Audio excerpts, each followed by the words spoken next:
हेडलाईन्सचे प्रायोजक आहे NBC bearings, लांब पळण्यासाठी।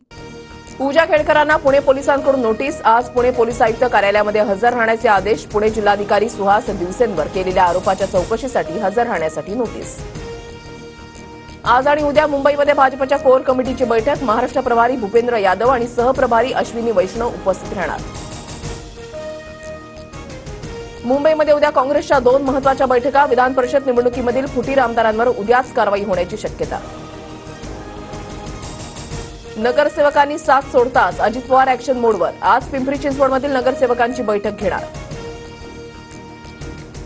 कुटुंबामध्ये सर्वांना जागा, पण अजित पवारांना पक्षामध्ये परत घेण्याबाबत सर्वांना विचारूनच निर्णय घेणार। माघारी परतणाऱ्यांवर शरद पवारांची प्रतिक्रिया। पुण्यातील ठाकरे गटाच्या पदाधिकाऱ्यांची आज शिवसेना भवन इथे तातडीची बैठक। खासदार संजय राऊतांच्या उपस्थितीमध्ये बैठक पार पडणार। शिवकालीन वाघनखं साताऱ्यामध्ये दाखल। 19 जुलैला राज्य सरकारकडून भव्य दिव्य सोहळ्याचं आयोजन। जरांगे हाकेंसोबत काय चर्चा झाली, राज्यकर्त्यांनी आधी सांगावं, मग काय मार्ग काढता येईल हे बघू। आरक्षणावरून शरद पवारांचं आवाहन।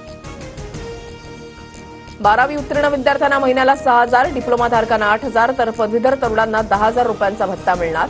महापूजेनंतर मुख्यमंत्री शिंदेंची घोषणा।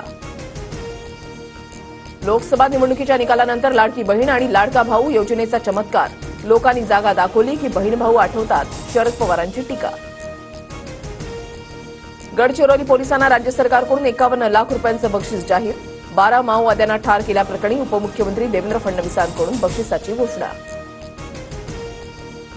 सीबीआयकडून मुंबई विमानतळावर कर्तव्यावर असणाऱ्या कस्टम विभागाच्या अधीक्षकाला अटक। 80,000 रुपयांची लाच स्वीकारताना अटक। मुंबईसह उपनगर आणि नवी मुंबईमध्ये मुसळधार पाऊस। दादरमध्ये पावसामुळे सखल भागामध्ये पाणी साचायला सुरुवात। रत्नागिरी जिल्ह्याला रेड अलर्ट। ठाणे, रायगड, पालघर, कोल्हापूर, सातारा आणि सिंधुदुर्ग जिल्ह्याला ऑरेंज अलर्ट।